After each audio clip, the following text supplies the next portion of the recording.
There's been another school shooting here in the United States, this time in Maryland. Police say a student shot and wounded two other students at a high school in the town of Great Mills. Moments ago, police made this statement. This, in a reality we hope would never come to fruition. It is our worst nightmare.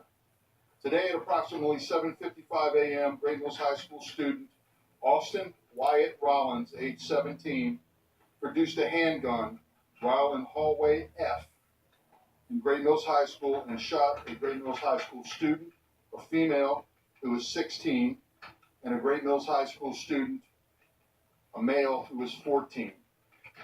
School resource officer, Deputy First Class Blaine Gaskell, was alerted and immediately responded and engaged the shooter. DFC Blaine Gaskell fired at the shooter, and what is described to me as almost simultaneously the shooter fired. First aid was immediately initiated by deputies, troopers, and school nursing staff to include a tourniquet placed on the shooting victim and CPR. There is an indication that a prior relationship existed between the shooter and the female victim. We are working as we speak to determine if that was, and if so, the extent of that, and if it was part of the motive for this shooting. We continue to interview witnesses, collect forensic evidence from multiple crime scenes, and examine the shooter's electronic devices and all aspects of social media and social media traffic.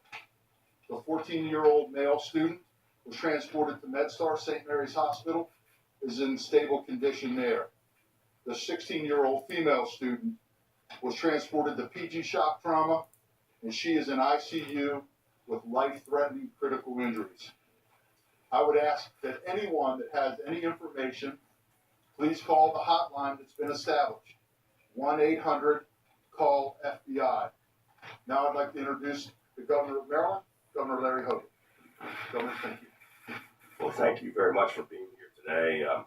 First of all, I want to thank Sheriff Tim Cameron and his incredible team at the St. Mary's County Sheriff's Department, who responded in an incredible way with the support of law enforcement agencies from neighboring jurisdictions in Calvert County and Charles County, together with state police, and we've got ATF and FBI here. This has been a terrific joint effort. I also want to thank all of the first responders who did an incredible job, and I think everybody went above and beyond the call of duty in this particular incident. It's tragic. Our hearts are broken. We're extremely saddened, and our thoughts and prayers are always with the victims, all of the students and their families. No parent should ever have to worry about when they send their kids off in the morning to school, whether they're going to come home safely or not. And we need more than prayers. I want to thank these first responders and law enforcement officers for the job they did, but we need more. We've got to take action. We've got one of the most aggressive school safety plans in America that we introduced several weeks ago as emergency legislation in Annapolis. The legislatures failed to take action on it. We put $125 million into school safety, $50 million a year into additional school resource officers like the great deputy sheriff that saved further people from being injured and killed today. But not every school has that opportunity. And more mental health counselors. So it's a tragedy. We're going to continue to support law enforcement at every level. All of our first responders, we're going to be here for the community. We're going to be here for the families and the children at Great Mills High School. And we're going to try to get something done in Annapolis. We've only got less than 3 weeks left in the legislative session. And to me, it's outrageous that we haven't taken action yet on something so important as school safety. But we're going to fight to make sure it gets done, and we hope you will help us do that. Thank you.